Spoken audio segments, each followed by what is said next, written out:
আমি একবার এক জাফত খাইতাম গেছি হুজুর, গিয়া সেটা সেই এলাকার যে চেয়ারম্যান এর ভিতরে বেটারে ফোন দিছে, হ্যাঁ বেটা খাইয়া আর দুইটা আছে, খেয়াল করে চেয়ারম্যান সাহেব খাইয়া আর দুইটা আছে, এমন টাইম একটা ফোন আইছে। ফোন ধরে সেটা কোথায় চেয়ারম্যান সাহেব আমরা তো আপনার গ্রামে দাওয়াত খাইতাম আইতেছি, আপনি কয় যে আমি দিছে ফতের সারিকুল দিয়ে ঘুরি, আপনার হালাইয়া খাইতাম পারি, তে খাইয়া আর দুইটা আছে। এমনি উতাম করে সিহন টিংলা দিয়া ফাতফাত ফাতফাত করে খিসন যাইতো তারে অসভ্য, ঠিক কিনা কও ভাই? আসল কথাটি কইলে আর ভাল লাগে। ওয়াজ কি উফরে পড়তেছে? দইরা বইয়া আরো আইতে আছে। 2001 সালে তখন আমার ওয়াজ এত চতুর্দিকে গেছে নাই, উডানো টুডানো খেরমুইডার সিফাত কলামুইডার সিফাত যেখানে ডাক দেয় গিয়ে ওয়াজ করে কোনো চারটে গিয়ে বাইক উঠতে থাকে, এরকম ওয়াজ আর কি। ওখানে না একটু মানুষ হয়, লোকজন আইয়ে, তো তখন আমি ওয়াজও যাইতাম।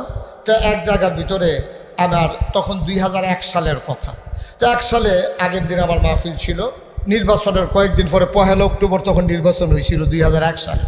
তখন আমি নির্বাচনের পরে মাহফিল শেষ করে আমি এসে ঘরে ঘুমাই রইছি। তখন আমার স্বাস্থ্য ভাই আইয়া আমারে কইতেছে, ভাই উঠেন। আমি কি কই মুরাদনগর তো ওয়াজ আইছে।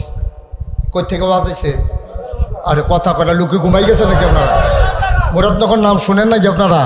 এটা মালয়েশিয়া না, এটা দক্ষিণ আফ্রিকার ভিতরে পড়ছে। এটা না যেমনি সাইয়া রয়েছে মুরাদনগর কইতামও পারতাম না আমরা।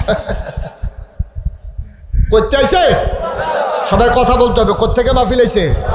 আমার যখন ঘুমের ডাক দিছে, ভাই মুরাদনগরতে মাহফিল আইছে, তা আমি লাভ দিয়ে উঠছি। বেড়া বাড়ির গাড়িতে মাহফিল পাই না, মুরাদনগরতে মাহফিল এই পরে হুশ আছে। তখন তো মাহফিলটা আমি বিচারি, ওখানে না মাহফিলে আমারই বিচারে কেন, তখন তো মাহফিল আমি বিচারি। তখন দৌড়াইয়া গেলাম পরে তারা দাওয়াত দিল। তো দাওয়াত দেওয়ার পরে ভাই আমি যে গেলাম, ভাই আপনার যে নির্বাচন যে এটা কীরকম হয়েছে? হুজুর এটা আর জিগাইয়ান না। আমি করে জিগাইলেছি যখন ফিরাইতাম না, কই আলান কেমন হয়েছে? কই যদি নির্বাচন মুরাদনগর কেমন হয়েছে এটা যদি আপনারে কই, তাহলে আপনি যেই আফসুস করবেন, ইস আমরা বাড়ি যদি মুরাদনগর হইতো। আমি কই বেড়া আমার বাড়ি ব্রাহ্মণপাড়া, আমি তোমারে কইছি মুরাদনগর বাড়ি করাম। কয় না হুজুর আফসুসটার কথা কই আর কি। আমি কই কীরকম? কই হুজুর নির্বাচনের আগে সপ্তাহখানেক আগে দিয়ে একবার আমার আইয়া ঘুমেতে ডাক দিয়া তো চৌড়ানো, তো ডাক দিয়েছে পরে হুজুর আমি লাভ চালাইছি রাইতের বাজে 2:30। কয়টা? তো আমি কই রাইতের 2:30টার সময় আপনি এক ডাকে উঠলেন কেমনে? কই হুজুর ফাতলা ঘুম দো, নির্বাচনের আগে কম্বালা উডন লাগে কখন জানা তো, এর লেগে গাড়া ঘুমটা দিই না, ফাতলা ডাকের লোকে ফাল দিয়ে উঠতে যাইগা। তো আমি উঠতে সেটা কী করছো? কই উঠছি পরে এবার আইন আমার 1500 টাকা দিছে, 500 টিকা নোট। তা আমি জিজ্ঞাসা কি এর টেহা? আমি কি তোমার কাছে টেহা পাই? কয় না। কত কিছু কিনবা মারতে? কয় না। তো টেহা দাও কিনা? আরে ভাই সাহেব কোনো খবর রাখেন না, আমরা মুরাদনগর না প্রতি বুট 500 দাম উঠছে, তা আপনার ঘরে 3 ফুট 3 5 1500। আমি হুজুর দাওয়াত দিতে নাইছেন, বুট বিচ্ছা টেহা খান, টেহা রাখছেন? অসম্ভব, আমরা কি এত বেহতান নি টেহা রাহা? আমি কই কিতা কইছেন? আমি কইছি ও নির্বাচনের ওখানে বাহির হয়েছে 1 সপ্তাহ, এত আগে যখন 500 দাম উঠতে গেছে গা, আগের রাইতে কত উঠে না আছে টেহা রাখতাম পারতাম।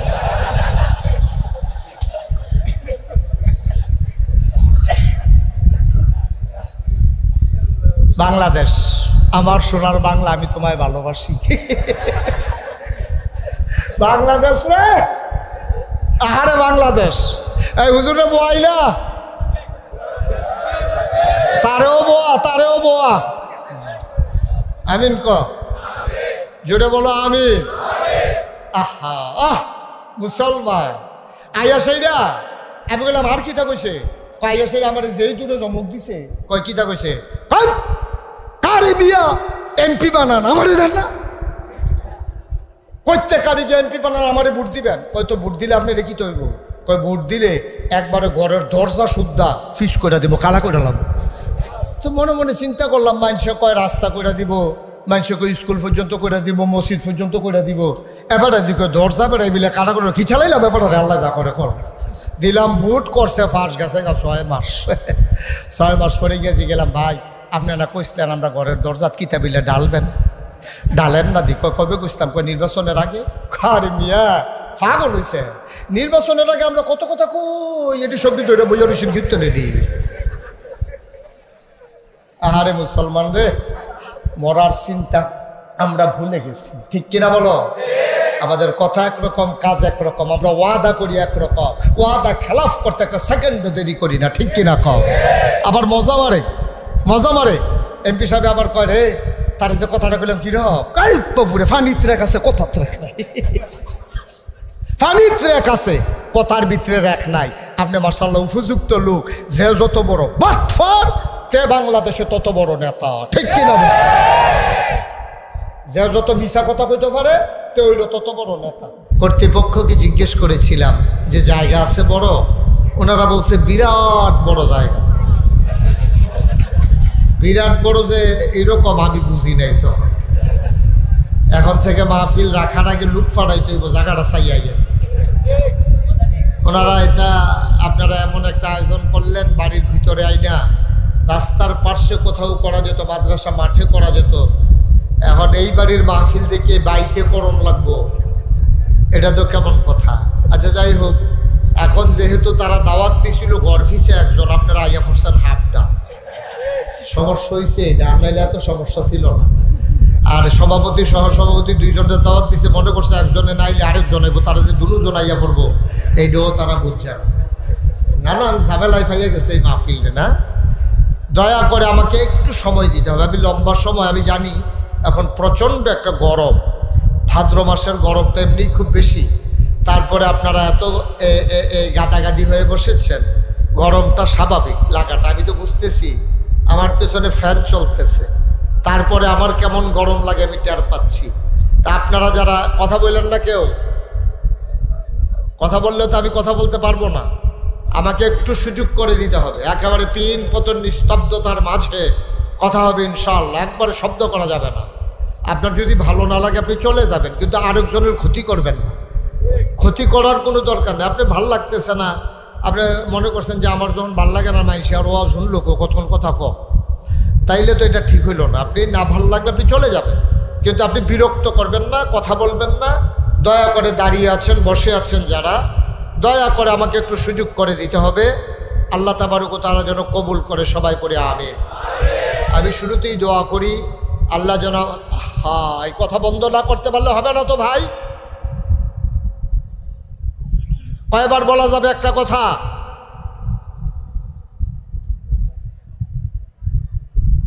আল্লাহ তাবারক ওয়া তাআলার দরবারে আপনাদের জন্য দোয়া করি, এই গরমের মাঝে আপনারা যারা এসে হাজির হয়েছেন, আল্লাহ যেন এই আশা বসা আমাদের সকলের জন্য কিয়ামতের ময়দানে নাজাতের উসিলা বানিয়ে দেন।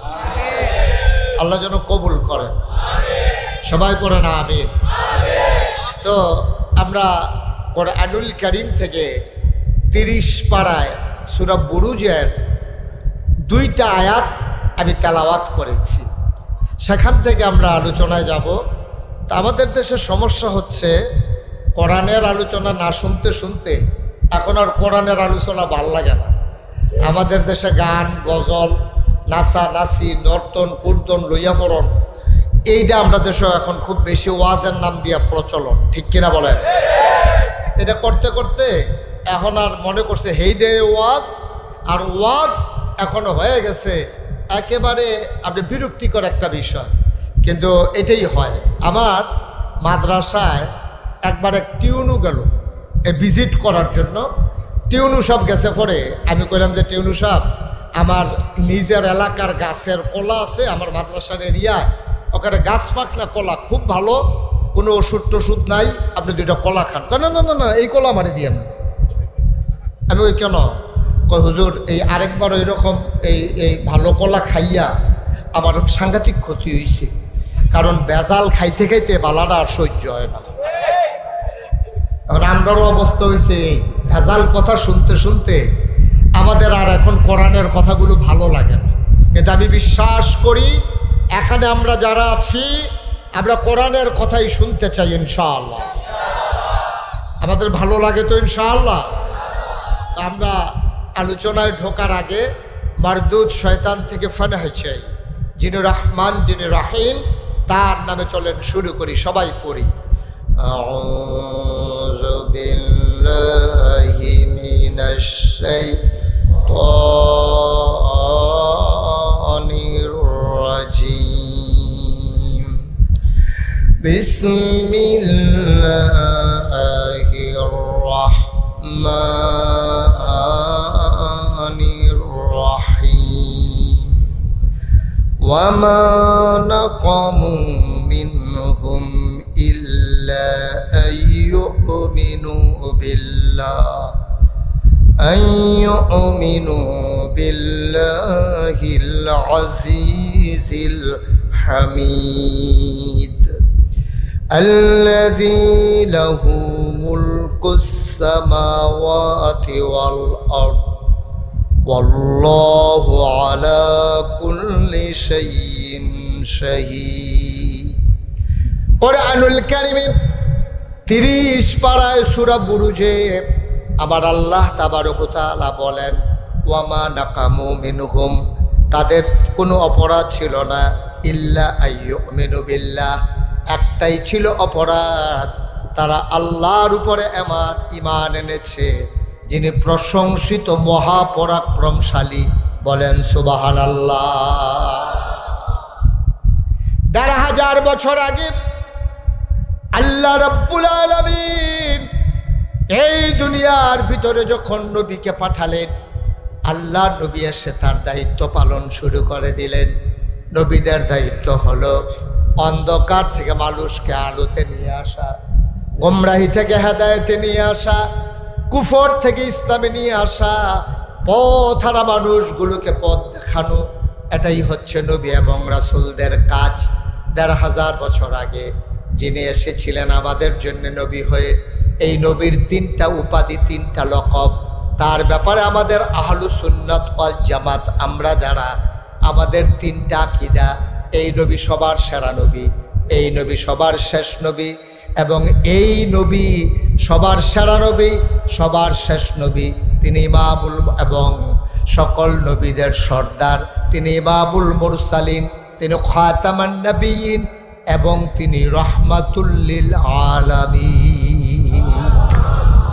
নবীর ব্যাপারে আহলুস সুন্নাত ওয়াল জামাত আমরা যারা, আমাদের বিশ্বাস হলো 3টা। তিনি শেষ নবী, তিনি সেরা নবী, তিনি গোটা জগতের জন্য রহমত। সুবহানাল্লাহ বলবেন না? গোটা জগতের আল্লাহ হচ্ছেন রব। খুব খেয়াল করে শুনতে হবে, আল্লাহ হচ্ছেন রব। আমরা পড়ি আলহামদুলিল্লাহি রাব্বিল আলামিন। সমস্ত জগতের রব হইলেন আল্লাহ। এখন চিনলাম আল্লাহ হচ্ছেন রব। এখন নবীজি কি? আল্লাহ তাবারক ওয়া তাআলা এটা ১৫০০ বছর আগে জানিয়ে দিলেন যে তোমরা জানতে চেয়েছো আমি হইলাম রব, আর আমার নবী হইল রাহমাতুল লিল আলামিন। ওয়া মা আরসালনাকা ইল্লা রাহমাতাল লিল আলামিন। আমার আল্লাহ হলেন রব, আর নবী হইলেন রহমত গোটা জগৎবাসীর জন্য। দুনিয়ার ভেতরে যেমন মানুষ আছে, দুনিয়ার ভেতরে জিন আছে, দুনিয়ার ভেতরে ফেরেশতা আছে, গরু ছাগল জন্তু জানোয়ার আছে, সমস্ত মাখলুকাতের জন্য আমার নবী হইলেন রাহমাতুল লিল আলামিন। যত জায়গায় আল্লাহ রব, তত জায়গায় নবীজি রহমত। সুবহানাল্লাহ বলবেন না? একটা জায়গা নাই যেখানে নবীজি রহমত না। যত জায়গায় রব আল্লাহ, আর ঠিক তত জায়গায় রহমত আমার নবীজি। সুবহানাল্লাহ বলবেন না? জোরে বলেন সুবহানাল্লাহ। এই নবীজি ১৫০০ বছর আগে এই দুনিয়াতে তাশরীফ এনেছেন। এখন নবীদের কাজ কি? আমি বলছিলাম নবীদের কাজ হলো অন্ধকার থেকে মানুষকে আলোতে নিয়ে আসা, গোমরাহি থেকে হেদায়েতে নিয়ে আসা, কুফর থেকে ইসলামে নিয়ে আসা। সব নবীরা এই কাজটা করছে এবং তারা সততার সাথে করছে। তারা শুধু মুখে বলে নাই, তারা অন্তরে বিশ্বাস করছে, কাজে প্রকাশ করছে। কিন্তু আমাদের দেশে আফসোস হলো ১৫০০ বছর পরে এই দেশে মানুষ আছে, মুসলমান আছে, নেতা আছে, নেত্রী আছে, মন্ত্রী আছে, এমপি আছে, তাদের কথা আছে, কথার সাথে কাজের মিল নাই। ঠিক কিনা? তাদের ভিতরে যিনি প্রধান ছিল উনি সারাটা বছর কইছে আমি দেশ ছেড়ে পালাই না। কয় নাই না? কয় নাই? কয় নাই? তাইলে কথা বলছে, মুখে বলছে আমি পালাই না, কিন্তু উনি কি ছিল না পালাই গেছে? তাহলে কথার সাথে কাজের কি নাই? কথা কয় না, কথার সাথে কাজের। কিন্তু নবী এবং রাসূল যারা, তারা যা বলছে শুধু বলছে না, অন্তরে বিশ্বাস করছে এবং কাজে প্রকাশ ঘটাইছে। সুবহানাল্লাহ বলবেন না? তাইলে দেখেন ১৫০০ বছর আগেও মানুষ ছিল, ১৫০০ বছর পরেও আমরা আছি, কিন্তু আফসোস হলো আমাদের ভিতরে যুজন মাইল পার্থক্য, আকাশ পাতাল পার্থক্য। আমাদের কথা একরকম, কাজ আরেক রকম, ঠিক কিনা বলেন? আমাদের কথা একরকম, কাজ আরেক রকম। কিন্তু ১৫০০ বছর আগে এমনও ঘটনা পাওয়া যায়, এক সাহাবা আরেক সাহাবারে কইছে, ভাই আপনি এই জায়গায় দাঁড়ান, আপনি রেনি আমি এক জায়গায় যাব, আপনি একটু দাঁড়ান, আমি দৌড় দিয়ে বাইতে আইতে আসছি। এই কথা বলার পরে তো উনি তো দাঁড়াই রইছে, আর উনি বাড়িতে গিয়া ওই যে একজনটা দাঁড় করাই গেছে, এটার মনেই নেই। সুবহানাল্লাহ বলবেন না? উনি বইলা গেছে আর ওনার গিয়া মনেই নেই। তো উনি তো দাঁড়াই রইছে, কারণ ওনার ভাই বলছে, মুসলমান বলছে যে আপনি দাঁড়ান, আমি আসতেছি। তো ওনার তো সন্দেহ করার কোনো দরকার নাই। রাত হয়ে গেছে, ওনার খবর নাই, সকাল হয়ে গেছে, ওনার খবর নাই। নামাজের টাইমে উনি আইসা দেখে লোকটা দাঁড়াই রইছে। তো ভাই আপনি এখানে দাঁড়াই রইছেন কেন? আপনারা গতকালকে বলছিলেন যে আপনি এখানে দাঁড়ান, আমি আসতেছি। আমি এই সারাটা রাত এখানে দাঁড়াই রইছি, আমি যাই নাই, যদি আপনি আইসা আমারে না পান। সুবহানাল্লাহ বলবেন না? এটার নাম মুসলমান, এটার নাম মুসলমান। আর আমরা আজকে মুসলমান, আমরা কেমন মুসলমান? যার যারটা তেতে মিলাম, যার যারটা শেষে হিসাব মিলাম। ওনারা বলছে যে দাঁড়ান, দাঁড়াই রইছে, যতক্ষণ না আসতে যায় নাই। আর আমরা নির্বাচনটা আইলে একরকম, কোনো মতে লাইলটা ফারণ গেলে আরেক রকম, ঠিক কিনা কর? নির্বাচনের আগে যে কথা কয়, বাংলাদেশের মানুষগুলো নির্বাচনের পরে যদি এর ১০০ ভাগেরও ১ ভাগ কাজ করত, তাহলে আমার বাংলা কাগজে পত্রে নয়, প্রকৃত অর্থে আমার বাংলা সোনার বাংলা হতো, ঠিক কিনা?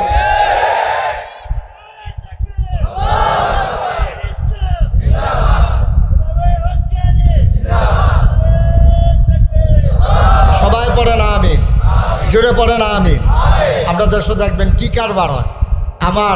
আমরা তো এই সমাজেরই মানুষ, আমার বাড়ি অনেক দূরে না। আহা, তুমি কি এখানে বেয়াদবি করার জন্য আসছো? আর চেতে বাড়ি থেকে শুয়ে থাকো, তাহলে বদদুয়ার নজরে পড়বা না, অনেক ভালো। তুমি কথা বললা কেন এখানে দাঁড়াইয়া? আমিন বলেন, জোরে বলেন। বাইকটা মুঠেও ভালো সার্ভিস দিচ্ছে না। না না, এখন দমকে লাভ হইতো না, আনছেন তো এই মেয়েকে। কাটা যে এটা উঠে, এটা চক্কাইয়া উঠে, এটা কেউ দাও দিয়ে চক্কায় না। এটা মাইক হইলো, এটা যে ওয়াশ করা যাবে। আমিন বলেন। একটু ধৈর্য ধরে শুনেন, আপনারা যারা আসছেন যদি চুপ করে শুনেন, আমি খালি মুখে বললেও শুনবেন। সুতরাং যেহেতু এখন তো আর বদলানো যাবে না, যে এটা কিছু করার নাই। এ দেখবেন যে ওই উরুসও, তারপরে গিয়া গানও, যাত্রা, এমন মাইক আনে, এমন ঘুমুর ঘুমুর আওয়াজ, কলব রুহু থেকে রুহু কলব জায়গা, ধাক্কার লোকে, ফিডার লোকে, ঠিক কিনা কও? আর এখন মাহফিল আইলে এমন মাইক, এটা মনে হয় যেন বাজতে হয়ে চায় না। এটা কইতে এটি বার করে আনে আল্লাহ ভালো জানে। তুমি বারানিতে বুঝ করে নিও। আমিন কন, জোরে কন। আমি যেই কথাটা বলছিলাম, মুসলমান ইমান কারে কয়? ইমান হচ্ছে মুখে স্বীকৃতি দেওয়া, অন্তরে বিশ্বাস করা, কাজে প্রকাশ করা, এটার নাম হইল ইমান। আপনি মুখে বললেন লা ইলাহা ইল্লাল্লাহ, সারাদিন বললেন, এতে কি আসে যায়? আপনি লা ইলাহা ইল্লাল্লাহ বলতে হবে, অন্তরে বিশ্বাস করতে হবে, কাজে প্রকাশ ঘটাইতে হবে। লা ইলাহা ইল্লাল্লাহ আপনারা যখন বলবেন, এটার আবার প্রকাশও ঘটাইতে হবে, কাজে এবং অন্তরে বিশ্বাস করতে হবে। ১৫০০ বছর আগে, খুব খেয়াল করে শুনেন, নবীজি, ওই যে নবীদের কাজ হলো অন্ধকার থেকে আলোতে নিয়ে আসা, গোমরাহি থেকে হেদায়েতে নিয়ে আসা। হেরা গুহায় ৪০ বছর বয়সে তিনি যখন উপনীত হলেন, জিবরাইল ফেরেশতা এসে সালাম দিলেন, আসসালাতু আসসালামু আলাইকা ইয়া রাসূলুল্লাহ, আসসালাতু আসসালামু আলাইকা ইয়া হাবিবাল্লাহ। নবীজি বললেন ওয়ালাইকুম আসসালাম ওয়া রাহমাতুল্লাহ। জিবরাইল এসে বলে ও মুহাম্মদ, সবাই পড়েন সাল্লাল্লাহু। নবীর নাম শুনলে কি পড়তে হয়? দুই একবার না বারবার, দুই একদিন না প্রতিদিন, দুই এক সপ্তাহ না প্রতি সপ্তাহ, দুই এক মাস না 12 মাস, দুই এক বছর না সারা জীবন আমরা পড়ব সাল্লাল্লাহু আলাইহি ওয়াসাল্লাম। জিবরাইল সেটাকে কয় ও মুহাম্মদ, আজকে থেকে আপনার পরিচয় মুহাম্মদ ইবনে আব্দুল্লাহ না। মক্কা শরীফে বাবার নাম ছেলের নামের সাথে জড়াইয়া পরিচয় হয়। আল্লাহ নবীর নাম হইল মুহাম্মদ, বাবার নাম হইল আব্দুল্লাহ। এই জন্য আল্লাহ নবী মুহাম্মদ ইবনে আব্দুল্লাহ।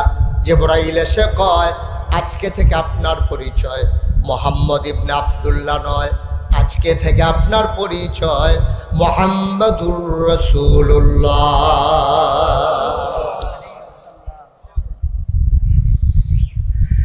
আল্লাহ নবী ভয় পেয়ে গেলেন, তিনি ভীত সন্ত্রস্ত হয়ে গেলেন। তিনি কাঁপতে কাঁপতে মা খাদিজার ঘরে এসে ঢুকলেন। আম্মাজান খাদিজা রাদিয়াল্লাহু তাআলা আনহা উনি ডাকে বললেন ও স্বামী আমার, স্বামী আমার, আপনি কি ভয় পেয়েছেন? কেউ কি আপনাকে কিছু বলছে নাকি?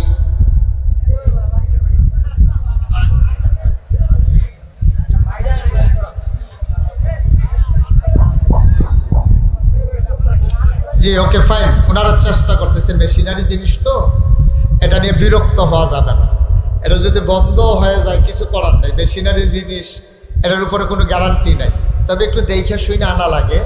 তাই এটা কর্তৃপক্ষ আগামী বছর আনতে আমি আই, তাহলে অন্য হুজুর আই হোক, যেটাই হোক মাইকটা বুঝ করে আনবো।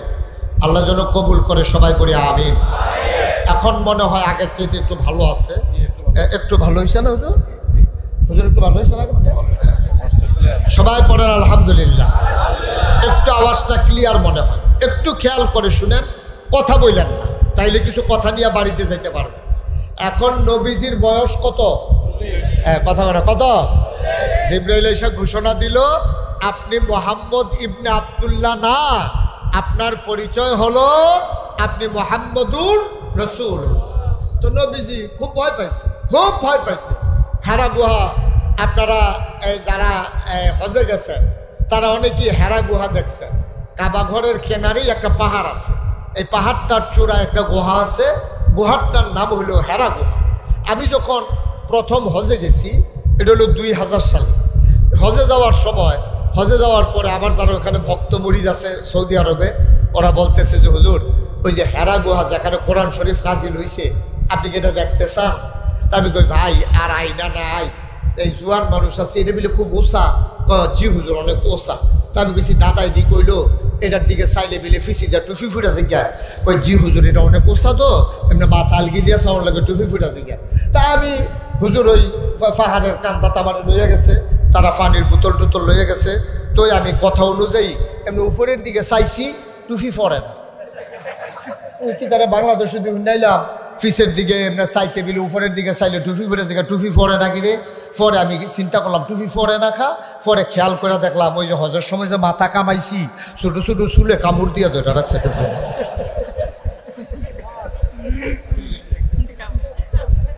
এটা ফল লই লই ছোটো চুলের লেগে হাঁটছে।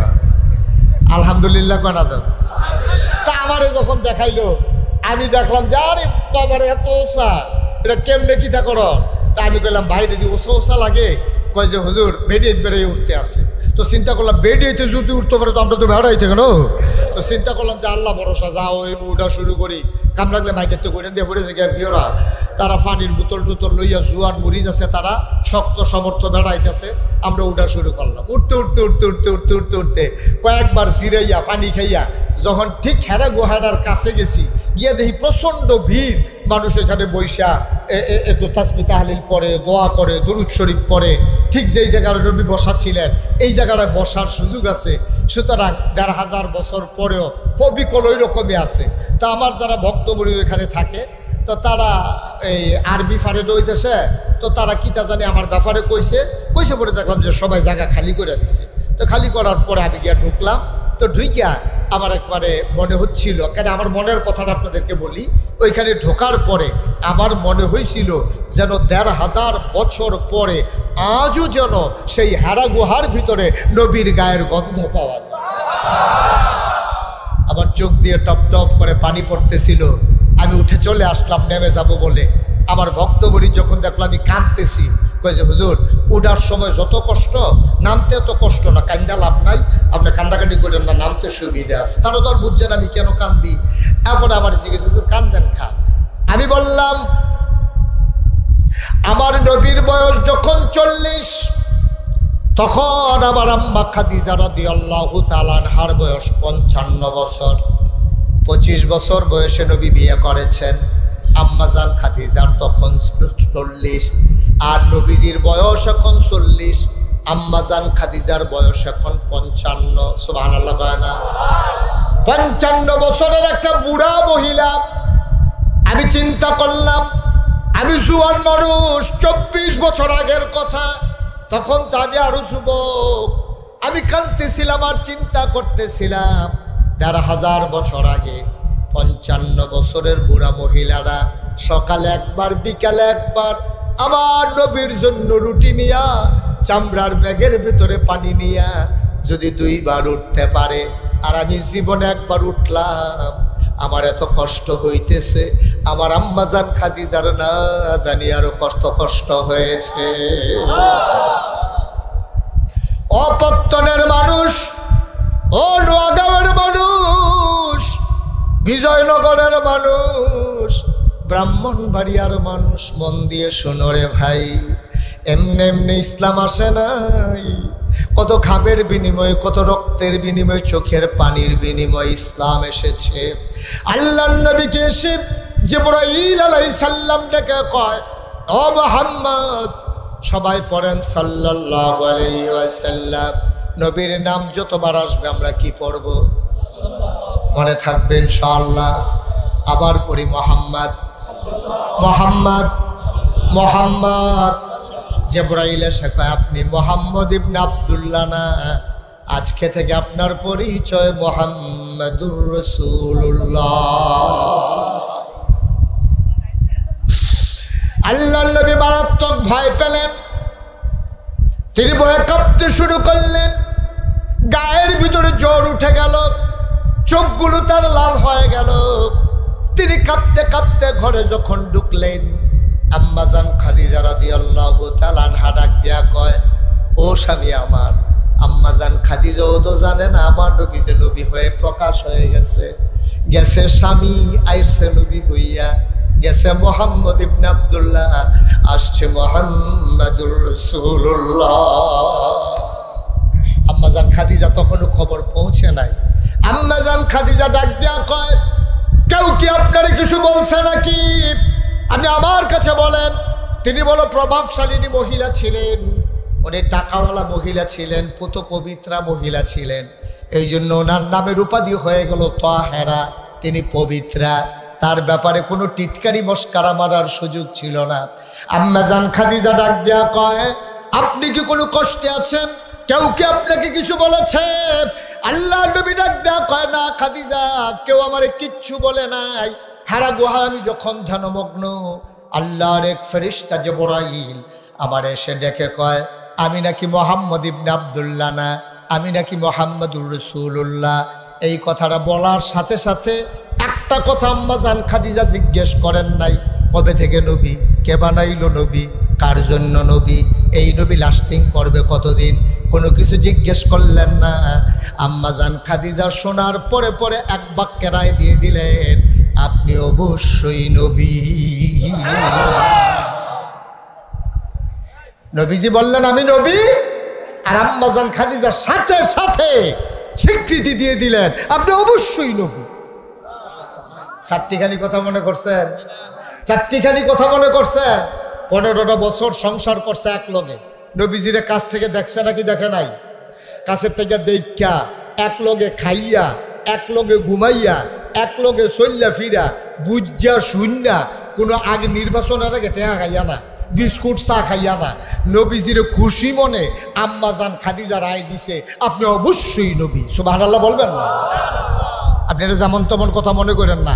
আপনার কাছে মনে হইতেছে এটা তো কোনো কথাই না, ওখানে একটা কথা কইলে বুঝবেন এটা কথা না কি কথা। আজকে এখানে মাহফিলে যারা আছেন, মাহফিল শেষে আপনি বাইক গিয়ে আপনার ওয়াইফ রে কইবেন ওলি ওলি, নিজের বউরে গিয়া কইয়েন। আপনারা যারা এখানে আছেন মুরব্বী যারা বিয়া করছেন আর কি, আপনারা বাইক গিয়ে আসেন বউরে কইয়েন ওলি ওলি, খালি এইটা কইয়েন, ভিডিও দেখবেন এমন খুশি মনে মান্না নিব কইব ওলি। বিড়ির গন্ধে লোকে দিয়ে আরন যায় না ওলি, ঠিক নি রে? বিড়ির গন্ধে লোকে দিয়ে আরন যায় না, কথায় কথায় গুমুর করে খিচ্ছালা তাই না ওলি।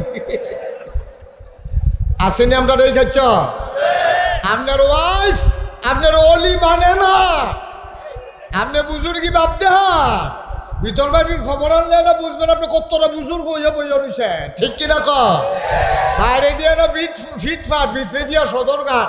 আপনার ওয়াইফ আপনার ওলি দূরের কথা, আপনারা মানুষ মনে করেনি আপনারে খাইচতে, ঠিক কিনা ক? আপনি আর নবী জিয়া কইছে আমি নবী, আম্মাজান খাদিজার লগে লগে কয় নবী, এটা যেমন তেমন কথা মনে করেন না। আপনি তো আপনার ঘরও ওলি দিয়ে খাওয়াইতেন পারেন না, ঠিক কিনা ক? কারণ হইল আপনার যে স্বভাব, আপনার যে চরিত্র, আপনার যে কথাবার্তা, আপনার যে আচার আচরণ, আপনার ভিতরে অলির লক্ষণ নাই। এটা দুনিয়ার কেউ জানুক আর না জানুক, এটা জানে আপনার ওয়াইফে, ঠিক কিনা কম? আপনি হুতনের সময় কেমনে হুতেন এ বিডিয়ে না জানে, তরকারিত নুন না হইলে আপনি যে গুমুর করে খিচালান এ বিডিয়ে না জানে।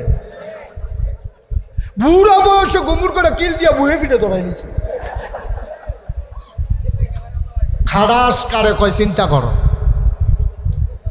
হ্যাঁ বউয়ের গাওয়া অতুডান একটু চিন্তা করেন, এটা আপনার জীবন সঙ্গিনী। হুন্না লেবাসুল্লাকুম ওয়া আনতুম লেবাসুল্লাহ হুন্না, এই মহিলা আপনার গায়ের পোশাকের মতো, এটা কোরআন শরীফের আয়াত। আল্লাহ কইছে ও যত বেড়াইতেছ তোমরা হইলো বেড়িয়েতের গায়ের পোশাকের মতো, আর যত বেড়িয়েতেছ সব হইলো বেড়াইতের গায়ের পোশাকের মতো। মুফাসসিরিনে কারামের ব্যাখ্যায় কয় আল্লাহ এত টান থাকতে গায়ের পোশাকের মতো আল্লাহ তুলনা দিল গেরে, কয় গায়ের পোশাক যেমন শৈল লাগিয়া থাকে, গায়ের পোশাকে যেমন ইজ্জত বাড়ায়, গায়ের পোশাক যেমন শরম ঢাইকা রাখে, ঠিক স্বামী স্ত্রী একজন আরেকজনের ইজ্জত বাড়াবে, লজ্জা ঢাইকা রাখবে, সম্মান বাড়াবে, ঠিক কিনা বলো? কি সুন্দর করে আল্লাহ উদাহরণ দিছে দেখছে। পাঞ্জাবি হইলো তো কিছু ডিল ডাল, ভিতরের গেঞ্জি তো সিফা দিয়া ধরে গেল, এটার নাম হলো গায়ের পোশাক, যেটা উতপ্রুতভাবে আপনার সাথে জড়িত। সুতরাং আপনার স্ত্রী আপনার জীবন সঙ্গিনী, আল্লাহ কয় গায়ের পোশাকের মতো। সুতরাং পরস্পর পরস্পরের জন্য সহায়ক। বিশ্ব চরাচরে যা কিছু চিরকল্যাণকর, অর্ধেক তার করিয়াছে নারী, অর্ধেক তার নর। এই পৃথিবীটা এমনি এমনি সাজে নাই, আপনার গৃহস্থিটা এমনি এমনি টিকা রইছে না। আপনি ধান রুইছেন, ধান লাগাইছেন, ধান কাটছেন, ধান লইয়া দিছেন, এরপর হিজানের থেকে চাউল কইরা ভাত রান্ধন পর্যন্ত হেভি দিয়ে, ঠিক কিনা ক? তাহলে ধান খাওয়ান লাগলো ওইল বেড়াইতে, ধান ধান খাইলে হইল, ঠিক কিনা কর? সুতরাং পুরুষের যেমন অবদান আছে নারীরও অবদান আছে। আপনার নারী আপনার স্ত্রী যদি সাক্ষী দেয় আপনি ভালো মানুষ, আসলেও আপনি ভালো মানুষ, সুবহানাল্লাহ বলবেন না? কারণ আপনার সম্পর্কে আপনার স্ত্রী যত জানে অন্য কোনো মানুষ এত জানে না। নাগাইশের হিসাব 1 ঘন্টা 2 ঘন্টার লাগিয়া ফত্ত নাইছে, নোয়াগাও আইছে, দেখতে কি সুন্দর, সাদা পাঞ্জাবি, মাথার মধ্যে টুপি, কথাটিও সুন্দর। 15-20 দিন থাকলে না টেহা হলার দিলে বুঝবেন কিরকম সুন্দর। 5 লাইন লেখা চলে না বোঝা যায়, তাই না? কস কাটতে কাটতে গেলে ভিতরে ঢুকালায় তিনি ফ্যাসাবের নাম দিয়ে হোমা চুরি করে হেই খাইছতের, তাই না? ঠিক কিনা ক? এরপরে যদি আপনি আবার কন কিরে তুই যে আমরা গাছের কাটল চুরি করলি, তুই আবার দেখবেন আইস দিয়া আমরা গাছের কাটল কত মাইসে খা, তোরা গাছের তলে দিয়া কেউ আর্ত পারিনি, কাটল খাইব দূরের কথা। সুতরাং নবীজির ব্যাপারে সবচেয়ে বেশি জানেন ওনার স্ত্রী আমাদের আম্মা, যিনি জীবন সঙ্গিনী। 55 বছর বয়সে নবীর স্বীকৃতি দিয়ে দিলেন আপনি অবশ্যই নবী, সুবহানাল্লাহ বলবেন না? নবী চমকে উঠলেন, তিনি থমকে দাঁড়ালেন, তিনি আশ্চর্যান্বিত হয়ে গেলেন। তিনি আবার খাদিজারে ধরছে, খাদিজা তোমার লোক আমি সংসার করলাম, তুমি রুটি দিয়ে আমি খাইলাম, আমি কইলাম আমি নবী, আর তুমিও কও অবশ্যই আপনি নবী। তুমি বুঝলা কেমন আমি যে নবী? সুবহানাল্লাহ বলবেন না? কয় আপনার ভিতরে 4টা জিনিস দেখছি। কয়টা? কথা কয় না। আপনার ভিতরে আমি 4টা জিনিস দেখছি, এই মক্কায় কোনো মানুষের মাঝে পাই নাই। আমি মনে মনে চিন্তা করছি আপনি কিচ্ছু একটা হইবেন, এটা আমি আগেই বুঝছি। আপনি যে কিচ্ছু একটা হইবেন এটা আমি আগে বুঝছি। কই কোন দিন বুঝছো? কই যেই দিন আপনার ব্যবসায় সিরিয়া পাঠাইছিলাম। সুবহানাল্লাহ বলবেন না? এটা হলো 15 বছর আগের কথা। কয় বছর আগের কথা? কয় 15 বছর আগে বুঝছিলাম আপনি যে কিচ্ছু একটা হইবেন। কয় কি বুঝছো? কোনোদিন তো কিছু কও নাই। কয় কোয়ার দরকার নাই, এই দিনটার অপেক্ষায় ছিলাম। আজকের এই দিনটার অপেক্ষায় ছিলাম। আপনি যে কিচ্ছু একটা হবেন এটা আমি আগেই টের পাইছিলাম। কয় কখন? কয় আপনি যখন অসহায় ছিলেন, আপনার চাচার ঘরে থাকতেন, আমার সম্পদ ছিল, কারণ এর আগে আমার 2টা বিয়ে হয়েছে, 2 জামের খুব টেহা আছিল। জামাই মারা যাওয়ার সব টেহা আমি পাইছি। আমার আব্বাও ধনী মানুষ ছিল, বাফেরতে পাইছি, জামাইতে পাইছি। এই 3 জনের সম্পদ পাইয়া মক্কায় কয়েকজন ধনীর ভিতরে আমি খাদিজাও একজন, কিন্তু আমার টেহাদি ব্যবসা বাণিজ্য লাগানোর মতো কোনো মানুষ পাইতেছিলাম না। আমি সবাই জিজ্ঞেসলাম, ও মক্কায় কি একটাও ভালো মানুষ নাই? সবাই একজনের নাম কইছে, মুহাম্মাদুর সাল্লাল্লাহু। আপনার নামটা সবাই কইছে, মনে নাই? আপনার আমি আনছিলাম, চুক্তি হয়েছিল আপনার লগে, দেহা আমার, আপনার শ্রম আপনি মেহনত করবেন, আপনি ফুজি দাম আমি, ব্যবসায় যা লাভ হইব সমান সমান। সুবহানাল্লাহ বলবেন না? কয় যাওয়ার সময় আপনি যে ভদ্র মানুষ, কুরাইশ বংশ, বনু হাসিম গোত্র, আপনি খুব লাজুক স্বভাবের, আপনি কখনো মানুষকে টিটকারি মারেন না, মস্কারা করেন না, কারো দিকে চোখ তুলে তাকান না, আপনি খুব ভদ্র মানুষ। এটা আমার খুব পছন্দ হয়েছিল।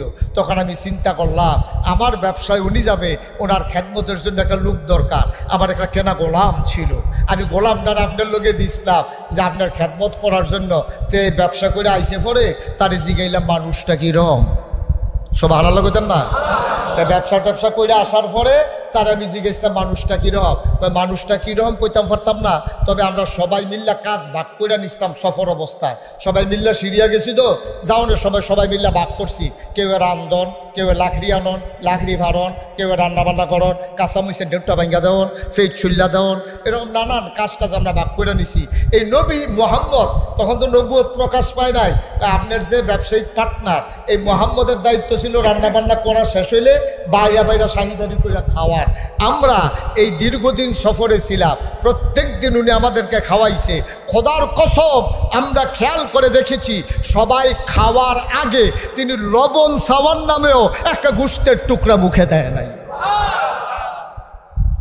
সবাই খাইয়া সারলে থাকলে উনি খাইছে, না থাকলে নাই, এরকম মানুষকে। আর কি দেখলাম? আরও দেখছি, উনি দেখতাম আমরা রোদের ভিতরে বার হইতাম চাই না, উনি দেখতাম দবদবাইয়া রোদের ভিতরে আটতে আছে। আমরা কইতাম কি তারে রোদ দিদি মাথা ফাইটা যায় অবস্থা, উনি এমনি দৌড়াই কেমনে ছাতি ছাড়া। আমরা খেয়াল করে দেখতাম উনি যখন রোজের মাছ দিয়া হাঁটে, আমরা দেখতাম ওনার মাথার উপরে একটা ছায়া, উপরের দিকে তাকাইয়া দেখতাম একটা মেঘের টুকরা ওনার মাথার উপরে ছায়া দিয়া দিয়া উনি যেদিকে যায় মেঘের টুকরো ওই দিকে যায়। আমরা আরো দেখছি। কয় কি দেখছো? আর কয় উনি যখন জঙ্গলের কাছে দিয়া যায়, এই জঙ্গলের গাছটি উনার দিকে এমনি জুইকা পড়তো, এইটাও আমরা দেখছি। সুবহানাল্লাহ বলেন না? তখন আমরা চিন্তা করতাম বাতাসে বোধহয় যুক্তে আছে, দেখি বাতাস নাই, গাছ ঝুল্লা পড়ছে উনার দিকে। আরও দেখছি উনি ফাত্তরের উপরে দিয়ে হাইটা যায়, ফাত্তর দর সমান নাই, ব্রু থেব্রু ওসা নেশা, উনি দেখতাম ফাত্তরের উপরে দিয়ে হাইটা যায় গিয়া। আমরা গিয়ে ওমাকে কইয়া ছিলেন দিয়ে লয় দুঃখ পাই, আর এবার গিয়ে হাইটা যায় গিয়া। চিন্তা করলাম কি রে ফাত্তরের উপরে দিয়ে এমনি হাঁটে কেমনে? পরে ওনার পিছন দিকে ফাত্তর লইয়া দেখি ওনার সম্মানে ওই শক্ত পাথর তুলার মতো নরম হয়ে গেছে। মুহাম্মদ স্বামী আমার, সেই দিন আমি বুঝেছিলাম আপনি কিচ্ছু একটা হবেন, অপেক্ষায় ছিলাম কখন হবেন। তখন চিন্তা করলাম আপনাকে তো একজন বিয়ে করে ফেলবে, আপনি যদি অন্যের ঘরে থাকেন আমি তো সুযোগটা কাজে লাগাইতে পারবো না, বিয়ে বসার আমার এত দরকার ছিল না। এর আগে আমার 2 বার বিয়ে হয়েছে, বিয়ে কারে কয় আমি বুঝছি, কিন্তু আপনি যে একটা কিচ্ছু হবেন ওই দিন যেন আমি আপনার পাশে থাকতে পারি, এই নিয়তে আমি বিবাহের প্রস্তাব পাঠাইয়া আপনাকে আমার ঘরে নিয়ে এসেছিলাম। এই দিনটার জন্য আমি অপেক্ষায় ছিলাম। আজকের এই দিনটার জন্যে আপনি প্রকৃত অর্থে আপনি নবী। এবার আল্লাহর নবী ডাক দেয়া কয়, খাদিজা এটাই কি তোমার ফাইনাল ডিসিশন? এটাই আমার ফাইনাল ডিসিশন। ও নবী এবার আপনার হাতটা বাড়াই দেন। নবীজি হাতটা বাড়াই দিলেন। আম্মাজান খাদিজা হাতের ভিতরে চুমু খাইলেন, চোখের পানি ছেড়ে দিয়ে কয়, আপনি যদি নবী হন আমি খাদিজা আপনার 1 নাম্বার উম্মত। আবার নবীজি বললেন, তুমি কি দেখা বুঝছো আমি যে নবী? কয় 4টা জিনিস। কথা মনে আছে নাকি? কয়টা? কথা কয় না কয়টা? আপনার ভিতরে আমি 4টা জিনিস দেখছি 15 বছর। 1 বছর এটা কম দেখি নাই, সব সময় দেখছি এটা আরো বাড়ছে। কয় কি কি দেখছো? কয় 1 নাম্বারে দেখছি আপনি কখনো আমানতের খেয়ানত করেন না। আরো আস্তে কোন সুবহানাল্লাহ। হুজুরে আরো জোরে কইবেন, আপনি যে আরো আস্তে কোন মরহুম। আরে জোরে কর, আরো জোরে। কয়টা জিনিস দেখছে? কথা কয় না কয়টা? 1 নাম্বারে আপনি কখনো আমানতের খেয়ানত করেন না। সুবহানাল্লাহ কইতেন না? এটা কি যেমন তেমন কথা? বাংলাদেশে আমানতের খেয়ানত হয় নাকি হয় না? একেবারে তৃণমূল পর্যায় থেকে, অজপাড়াগা থেকে, লগের ঘরের বেড়ার লগে, এখান থেকে আরম্ভ কইরা রাষ্ট্রের সর্বোচ্চ পর্যায় পর্যন্ত আমার দেশে আমানতের খেয়ানত হয়। ঠিক কিনা বলো? যেই দেশে 92% জন লোক মুসলমান, এই দেশে ক্ষমতার মসনদে যখন তারা আরোহণ করে, মানুষের ইজ্জত আব্রু তাদের কাছে যখন আমানত, এই ইজ্জত আব্রু আমানতকে নষ্ট করে, এই বাংলাদেশে ওই তপ্ত রাজপথ, কালো রাজপথ ছাত্র জনতার রক্তে রঞ্জিত হয়েছে। এর চাইতে বড় আমানতের খেয়ানত আর নাই। ঠিক কিনা বলো?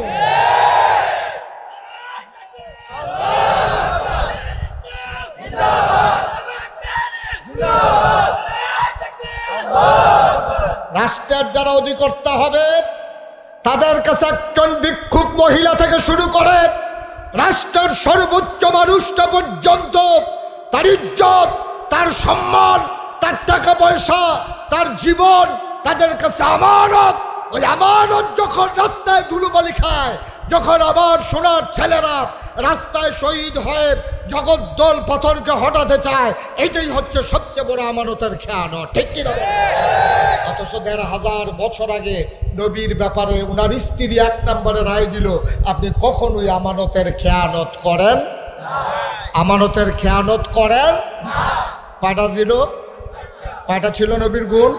1 নম্বরে আপনি কখনো আমানতের খেয়ানত করেন না। 2 নম্বরে আপনি কখনো ওয়াদা খেলাফ করেন না। আমাদের দেশে ওয়াদা খেলাফ করে নাকি করে না? আমার কথা করে নাকি করে না? এটা অনেক বছর আগের কথা। 2001 সালে তখন আমার ওয়াজ এত চতুর্দিকে গেছে না, এই উডানো টুডানো খেরমুইডার সিফাত, কলামুইডার সিফাত, যেখানে ডাক দিয়ে গিয়ে ওয়াজ করে কোনো চারটে গিয়ে ভাই ঠিকঠাক থাকতো, এরকম ওয়াজ আর কি। ওখানে না একটু মানুষে হয়, লোকজন আইয়ে, তো তখন আমি ওয়াজও যাইতাম।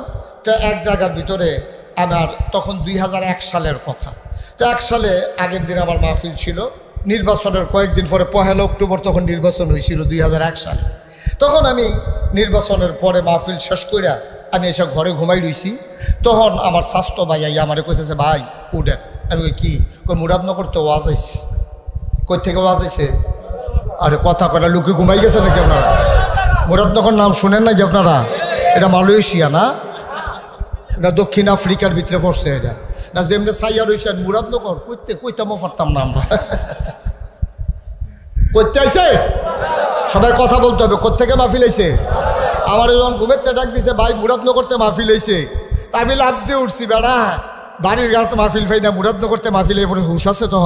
তখন তো মাহফিলটা আমি বিচারি, ওখানে না মাহফিলে আমার বিচারে কেন, তখন তো মাহফিল আমি বিচারি। তখন দৌড়াইয়া গেলাম পরে তারা দাওয়াত দিল। তো দাওয়াত দেওয়ার পরে ভাই আমি যে গেলাম, ভাই আপনার যে নির্বাচন যে এটা কীরকম হয়েছে? হুজুর এটা আর জিগাইয়ান না। আমি কই জিগাইলেছি যখন ফিরাইতাম না, কই আলান কেমন হয়েছে?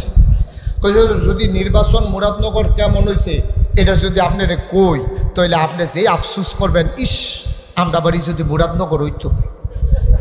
আমি কই বেড়া আমার বাড়ি ব্রাহ্মণপাড়া, আমি তোমারে কইছি মুরাদনগর বাড়ি করাম। কয় না হুজুর আফসুসটার কথা কই আর কি। আমি কই কীরকম?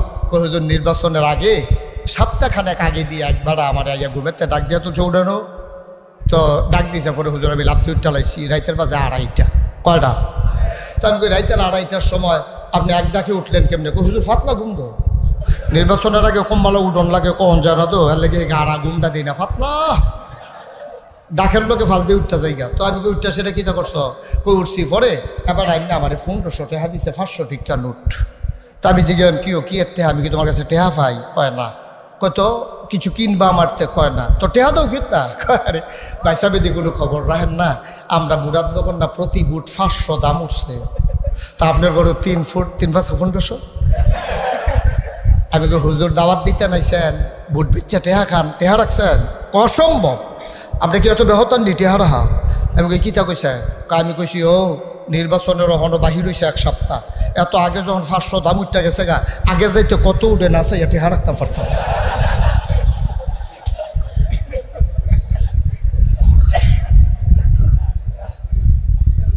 বাংলাদেশ আমার সোনার বাংলা আমি তোমায় ভালোবাসি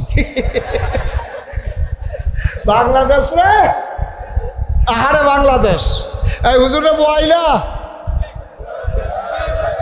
তারেও বোয়া আমিন ক জোরে বলো আমিন আহা মুসলমান আইয়া সেইরা আমি বললাম আর কিতা কইছে আইয়া সেইরা আমার যেই দূরে জমক দিছে কয় কিতা কইছে কারে বিয়া এমপি বানান আমারে দেন না প্রত্যেকারীকে এমপি বানান আমারে ভোট দিবেন কয় তো ভোট দিলে আপনি রেখি তৈব কয় ভোট দিলে একবারে ঘরের দরজা সুদ্ধা ফিস করে দিব কালা করে লাগবো তো মনে মনে চিন্তা করলাম মানুষে কয় রাস্তা করে দিব মানুষে কয় স্কুল পর্যন্ত করে দিব মসজিদ পর্যন্ত করে দিব এবারে দিকে দরজা বেড়াই বিলে কালা করে খিচালাইলাম এবারে আল্লাহ যা করে কর দিলাম ভোট করছে ফাঁস গেছে 6 মাস 6 মাস পরে গেছি গেলাম ভাই আপনারা কইছিলেন আমরা ঘরের দরজাত কিতা বিলে ডালবেন ডালেন না দিক কবে কইছিলাম কই নির্বাচনের আগে আরে মিয়া পাগল হইছে নির্বাচনের আগে আমরা কত কথা কই এটি সবই ধরে বইয়া রইছেন কীর্তনে দি আহারে মুসলমান রে মরার চিন্তা আমরা ভুলে গেছি ঠিক কিনা বলো আমাদের কথা একরকম কাজ একরকম আমরা ওয়াদা করি একরকম ওয়াদা খেলাফ করতে একটা সেকেন্ডও দেরি করি না ঠিক কিনা কও আবার মজা মারে এমপি সাহেব আবার কয় রে তার যে কথাটা বললাম কি রপুরে ফানিত্রে কাছে কথা রাখ নাই ফানিত্রে কাছে কথার ভিতরে রাখ নাই আপনি মার্শাল্লাহ উপযুক্ত লোক যে যত বড় বাটফার তে বাংলাদেশে তত বড় নেতা ঠিক কিনা যে যত মিশা কথা কইতে পারে তে হইল তত বড় নেতা আমি একবার এক জাফত খাইতাম বেশি হুজুর গিয়া সেটা সেই এলাকার যে চেয়ারম্যান এর ভিতরে বেটারে ফোন দিছে হেবারা খাইয়া হাত দুইটা আছে খেয়াল করে চেয়ারম্যান সাহেব খাইয়া হাত দুইতে আছে এমন টাইম একটা ফোন আইছে ফোন ধরে সেটা কোথাছে চেয়ারম্যান সাহেব আমরা তো আপনার গ্রামে দাওয়াত খাইতাম আইতেছি আপনি কয় যে আমি দিছে ফতের সারিগুল দিয়ে ঘুরি আপনার হালাইয়া খাইতাম পারি তে খাইয়া হাত দুইটা আছে এমনি উতাম করে সিহন টিংলা দিয়া ফটফাট করে খিসন যাইতো তারে অসভ্য ঠিক কিনা কও ভাই আসল কথাটি কইলে আর ভাল লাগে ওয়াজ কি উফরে পড়তেছে দইরা বইয়া আরো আইতে আছে আল্লাহর নবীর ব্যাপারে আম্মা জান খাদিজা বললেন 4টা জিনিস দেখে কয়টা গেল কয়টা আপনি ওয়াদা খেলাফ করেন না আপনি আমানতের খেয়ানত করেন না আপনি কখনো অভাবী কোনো মানুষকে খালি হাতে ফিরাই দেন না কি কথা রে আমরা তারা ভিক্ষা চাইলে কয় মাফ করো আসেনি খাচ্ছ কয় মাফ করো আর নবীজি কোনো প্রমাণ নাই যে কোনো মানুষরা খালি হাতে ফিরাইছে এই ব্যাপারে পরে একটা তাফসীর ইবনে কাসির থেকে একটা মজার হাদিস তোমাদেরকে শোনাবো 4টা কথা আগে শেষ করি 1 নম্বরে আপনি কখনো ওয়াদা খেলাফ আমানতের খেয়ানত আপনি কখনো অভাবীকে খালি হাতে ফিরাই আপনি কখনো আত্মীয়তার সম্পর্ক ছিন্ন করেন এই 4টা গুণ কি শুরু না বড় সাংঘাতিক বড় আজকে বাংলাদেশেও এই 4টা গুণ রক্ষা করার মানুষ খুব কম ফুতে বাপ স্বীকার করে না জিয়ে মা স্বীকার করে না ফুতে বিয়া করে সেটা তে বউ লইয়া পাগল হয় মায়ের খবর নাই ঠিক কিনা এটি বিশেষ করে বিদেশ যেটি থাকে এটি আরো সর্বনাশ তা আটকা বউ ভাইয়া তার মাথাটা গেছে গরম হইয়া ঠিক কিনা তে বিদেশতে আটকাইয়া বিয়া কইরা সেরা তে বউয়ের কিতা করবো না কিতা করবো কপাল বানাতে যে আম্মা রাখছে না তে অসভ্য কহে না কথা শুনে যাও। যদি তোমার বউ মরে যায় তুমি বিয়া করলে আবার একটা বউ হয়, ঠিক কিনা কও? বউ ভাগ্যে গেছে গা, আবার তুমি বিয়া করছো আবার বউ হইছে, মনে রাখবা বউ গেলে বউ পাওয়া যায়, বউ মারা গেলে বউ পাওয়া যায়, কিন্তু মা মারা গেলে আর মা পাওয়া যায় না, ঠিক কিনা বলে? আমরা শেষের দিকে কষ্ট হইতেছে আপনাদের না? ছেড়ে দেওয়া দরকার। আর সামান্য একটু যেই কথাটুকুন বলতেছিলাম, নবীজি কখনো কোনো মানুষকে খালি হাতে ফিরায় দেন না। এটা দিয়ে আমরা শেষ করবো ইনশাআল্লাহ। প্রমাণ কি? আল্লাহর নবী, খুব খেয়াল করো মজার ঘটনা, তাফসীর ইবনে কাসিরের ভিতরে ইবনে কাসির দামিশকি রহমাতুল্লাহ আলাইহি তিনি এই হাদিসটা এনেছেন। আমি কোথাও এই হাদিসটা আর পাই নাই। বড় মূল্যবান একটা হাদিস, আমার কাছে মনে হয়েছে বড় মজার হাদিস। আল্লাহ নবীর কাছে এক সাহাবা আসলেন, ওনার বাড়ি একেবারে নিবৃত পল্লীতে, অজপাড়া গায়ে বর্ডার বেল্টে, একেবারে সীমানায় বাড়ি। তিনি দৌড়ে দৌড়ে নবীর কাছে আসলেন, এসে বললেন আসসালাতু ওয়াসসালামু আলাইকা ইয়া রাসূলুল্লাহ। নবী বললেন ওয়ালাইকুম আসসালাম ওয়া রাহমাতুল্লাহ। সাহাবা বসে গেলেন, বললেন ইয়া রাসূলুল্লাহ গুস্তাকি মাফ কর দিজিয়ে, বেয়াদবি মাফ করবেন, একটা কাজ হয়ে গেছে। কয় কি কাজ হয়েছে? কয় নবী গো আপনি তো আমাদের রুহানি আব্বা, নবী হইল মুমিনের রুহানি পিতা, একজন মুসলমানের 4 জন আব্বা। কয়জন? কথা কয় না কয়জন? একজন মুসলমানের 4 জন আব্বা, একজন হইল আদি পিতা আদম, আরেকজন হইল জাতির পিতা ইব্রাহিম, 3 নম্বরে রুহানি পিতা আমার নবীজি, 4 নম্বরে যার যার আব্বা তার তার। তাহলে আব্বা কয়জন? ওহন তো আব্বা ডাহা শুরু হইলে মাইকে কেরকিরি শুরু হয়, আব্বা শেষ হয় না, ঠিক নি রে? মাইকে মাইকে হুজুর খেয়াল করছেন নি? আব্বা ডাহা শুরু হইলো, কত জাতের আব্বা, মাইকের তার বেড়ায় কেরকিরি করে আব্বার ঠেলা, এরপর আব্বা শেষ হয় না। একজন মুমিন মুসলমান তার 4 জন আব্বা। কয়জন আব্বা? সবাই কোন মারহাবা। এখন নবীজি হলেন রুহানি পিতা।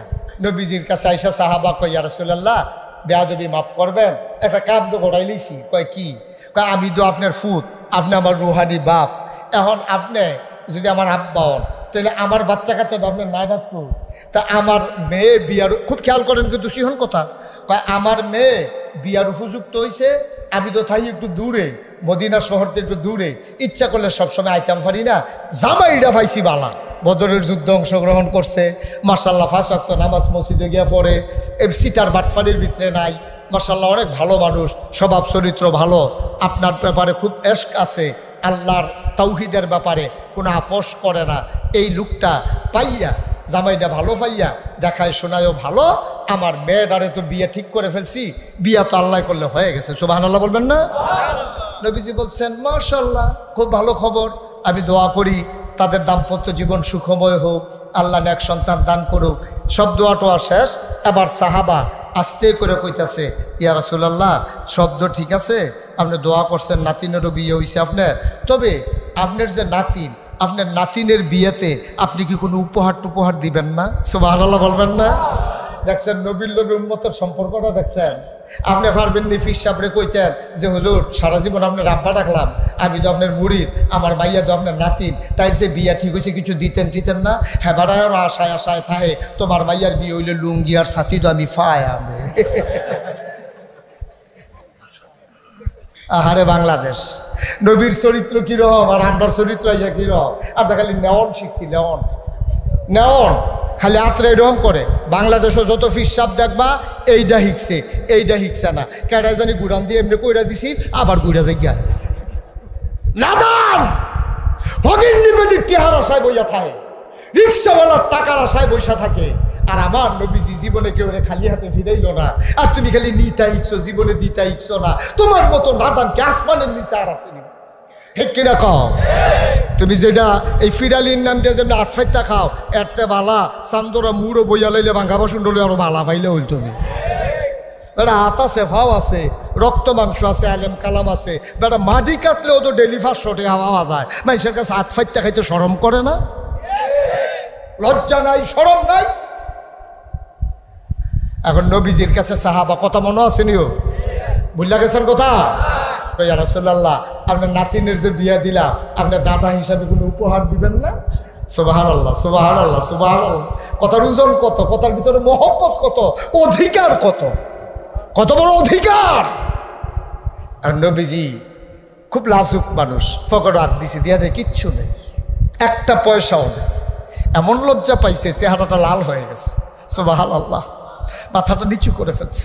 আহা, আমি কেমন নবী, আমার সাহাবা মেয়ের বিয়েতে উপহার চাই, আমি দিতে পারলাম না।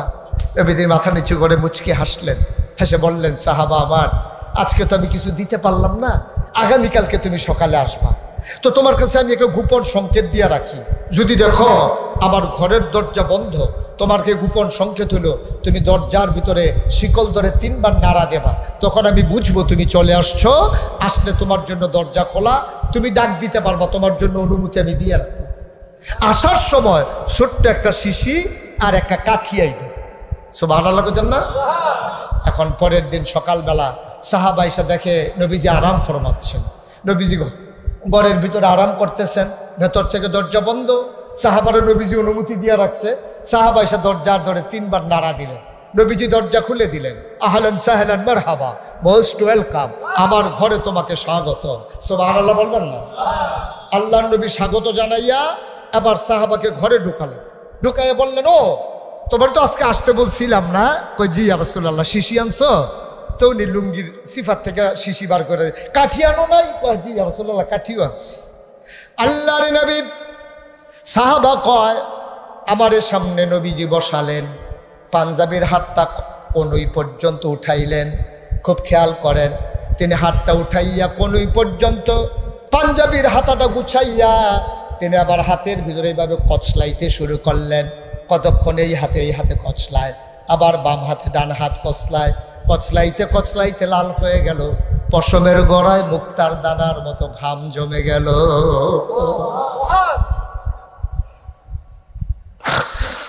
আল্লাহর নবী ডাক দেয়া কয়, ও সাহাবা, শিশি আনছো নাকি?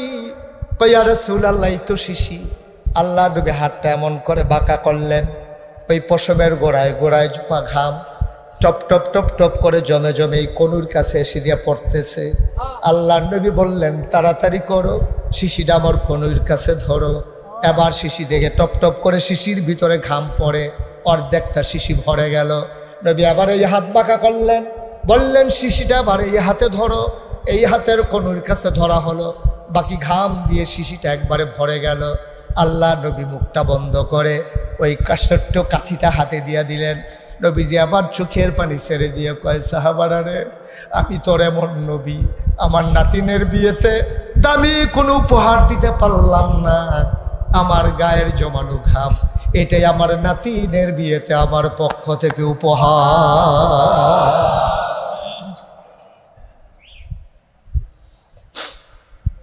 সাহাবা খপ করে ধরলেন, চোখের পানি ছেড়ে দিলেন, ডাক দিয়া কই, ইয়া রাসূলুল্লাহ, ইয়া হাবিবাল্লাহ, আপনি যা দিয়েছেন তার কোনো তুলনা হয় না, আমি বড় খুশি হয়েছি।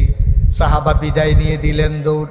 মেয়েটা দাঁড়িয়ে আছে ঘরের কিনারে, আব্বা নবীর থেকে হাদিয়া নিয়ে আসবে। বাবা বলে গেছে, ও মেয়ে আমার, নবীজি তোরে হাদিয়া দেবে বলেছে, অপেক্ষা কর, আমি আসতেছি। মেয়েটা বাড়ির সামনে খেজুর গাছের নিচে দাঁড়াইয়া দুদু মরুভূমির দিকে তাকিয়ে আছে, বাবা কখন আসবে। তাকাইয়া দেখে একটা আফসা আফসা মানুষ দেখা যায়। মেয়েটা দিলেন দৌড়, দৌড়ে দৌড়ে গিয়া দেখে বাবা ঘামতেছে, চোখ দিয়া পানি পড়তেছে। মেয়েটা ডাক দিয়া, আব্বা আপনার হাত তো দেখি খালি, আমার বিয়েতে আমার নবীজি কোনো উপহার কি দেয় নাই? বাবার চোখের পানি ছেড়ে দিয়ে কয়, ও মেয়ে আমার, তোর মতো ভাগ্যবতী মেয়ে মক্কায় মদিনায় আর দ্বিতীয় একজন গোনাই গো মেয়ে। তোর এত দামি উপহার দিয়েছে। তিনি খুঁটির ভিতর থেকে ছোট্ট শিশি বের করলেন। মেয়েটা দেখলো, শিশিটা বের করার সাথে সাথে চতুর্পাশ সুগন্ধের সাথে সাথে ভরে গেল।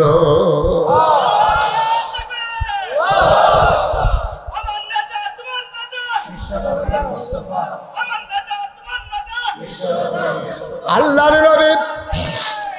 নবী শিশি দিলেন। ওই মেয়েটার বাবা মেয়েটার হাতের ভিতরে শিশিটা দিয়া কয়, ও মেয়ে আমার নবী তোরে বেশি কিছু দিতে পারে নাই, সবচেয়ে দামি জিনিসটা তোরে দিয়ে দিয়েছে। ওনার পাসিনা মুবারক নিজের হাতে বের করে তোরে শিশির ভিতরে দিয়ে দিয়েছে, এই নাও তোমার উপহার।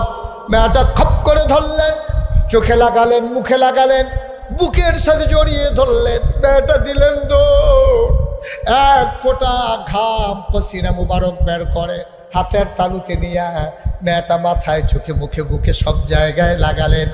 এই মেয়েটা আদর যত্ন করে কাপড় পেঁচাইয়া ওই আতরের শিশিটা রেখে দিতেন। যখন ঈদ আসতো, যখন বিয়ে হতো, মেয়েটা এক ফোঁটা নবীর পাসিনা মুবারক আতর হিসাবে ব্যবহার করতেন। ঈদের দিন সকালবেলা মেয়েটা যখন আতর দিতেন, পুরো মদিনায় ওই নবীর আতরের গন্ধ ছড়িয়ে পড়ত। মানুষগুলো পাগলের মতো দৌড়াইতো, এই সুগন্ধ কোত্থেকে আসে, কোত্থেকে আসে। মানুষগুলা পাগলের মতো দৌড়াইতো, দৌড়াইতে দৌড়াইতে খেয়াল করতে এই জায়গা থেকেই তো আসে। বাড়িটার চতুর্পাশ দিয়া লোক দাঁড়াই যাইতো, সবাই ডাকাডাকি করতো, বাড়ির মালিক বের হও। বুড়া মানুষটা বের হইতো, বলতো যে কেন তোমরা ভিড় করতেছ, এই সুগন্ধ তুমি পাইছো কই, এত দামি পারফিউম তুমি কোত্থেকে কিনেছো, তুমি তো ধনী মানুষ না। সাহাবা চোখের পানি ছেড়ে দিয়ে কাঁদতেন, বলতেন ভাই এটা আমার কেনা কোনো সুগন্ধি না, আমার নবীর দেওয়া আমার মেয়ের বিয়েতে উপহার, এইটাই সেই সুগন্ধ। এবার মদিনার সকল মানুষ মিলে বাড়িটার নাম রেখে দিল সুগন্ধি বাড়ি। বাড়িটার নামই হয়ে গেল সুগন্ধি বাড়ি। বন্ধুগণ, এই নবীজি তোমার আমার নবী।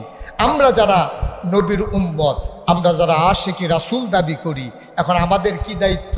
নবী যেমন করে কথা বলেছেন আমি তেমন করে কথা বলবো, নবী যেমন করে খেয়েছেন আমি তেমন করে খাবো, নবী যেমনি 5 ওয়াক্ত নামাজ জামাতের সাথে আদায় করেছেন আমি 5 ওয়াক্ত নামাজ জামাতের সাথে আদায় করব। আমার নবী জীবনে সুদ খায় নাই, আমি প্রয়োজনে পেট মাটিতে লাগাইয়া থাকবো, তারপরে আমি সুদ খাবো না। ঠিক কিনা বলেন? যদি আমি আশিকা রাসূল হয়ে থাকি, যদি আমি আশিকা রাসূল হয়ে থাকি, যদি আমি নবীর উম্মত হয়ে থাকি, আমি সুদ খাইতে পারি না, আমি ঘুষ খাইতে পারি না, আমি মদ খাইতে পারি না, আমি মানুষকে ঠকাইতে পারি না। আসুন আজকের এই মাহফিল থেকে সিদ্ধান্ত নিয়ে, বড় বুদ্ধিমান মানুষ বুঝা ফেলছে হুজুরের ওয়াজ সাইজ হইয়াইতে আছে আর বইয়ের ইস্যু কীর্তি। আসল কাজটাই তো হয় নাই, আসল কাজটাই তো হয় নাই। সবাই একটু ধৈর্য ধরে বসতে হবে। আজকে আমার মন সাক্ষী দিয়েছে, আজকে প্রায় 33 বছর আমি মুশতাক ফয়েজি ওয়াজ করি। 33 বছর ওয়াজ করার পর আমার একটা অভিজ্ঞতা হয়েছে, কোনো মাহফিলে যখন আমি যাই, মাহফিলে কদম দিলে মাহফিলটার ওজন বুঝি। আজকে আমার মনে হয়েছে এই মাহফিলটা আল্লাহ কবুল করে নিয়েছে। নাইলে আল্লাহ তো বৃষ্টি দিয়ে আমাদেরকে ভাষায় দিলেই পারতেন, কিন্তু আল্লাহ তো সুযোগ করে দিয়েছেন। এই কবুল হওয়া মাহফিলটাতে আমরা একজন উঠবো না, সবাই মিলে আল্লাহর দরবারে তওবা করব। দরকার আছে নাকি নাই? আমাদের সবার আমল নামায় গোনা আছে, আমরা সবাই মিলে তওবা করব। কার দরবারে? কথা বলা কার কাছে? আল্লাহর কাছে আমরা তওবা করব। মাপ চাইব কার কাছে? আল্লাহর কাছে। ফিডার ঠেলায় পুলিশরা আব্বা ডাকতেন পারেন, আর্মিরে বাড়ি আব্বা ডাহে, সেকেন্ডে সেকেন্ডে আব্বা বার উঠেছে ফিডার লোকে। আর অন্যায় করলেন আল্লাহর কাছে মাপ চাইতে মন চায় না, না পুলিশরা আব্বা ডাহেন, আর্মির আব্বা ডাহেন, আল্লাহরে আল্লাহ কইয়া ডাক দিতে মন চায় না, মাহফিল থেকে উঠে যেতে মন চায়। আপনারা কে গ্যারান্টি দিছে যে আপনি আবার আগামীকাল ঘুম থেকে উঠবেন? সুতরাং গোনাগুলা যদি মাফ করাই নিতে পারেন, আল্লাহর নবী বলেছেন কেউ যখন খালেস অন্তরে তওবা করে, পাহাড় পরিমাণ নিয়ে তো গোনা নিয়া তওবা করার কারণে মানুষটা মাসুম নিষ্পাপ মায়ের গর্ভের শিশুর মতো হয়ে যায়। সুবহানাল্লাহ বলবেন না? তওবা করার দরকার আছে নাকি নাই? আমরা সবাই মিলে তওবা করব। আমি এতক্ষণ কাউকে বসতে বলি নাই।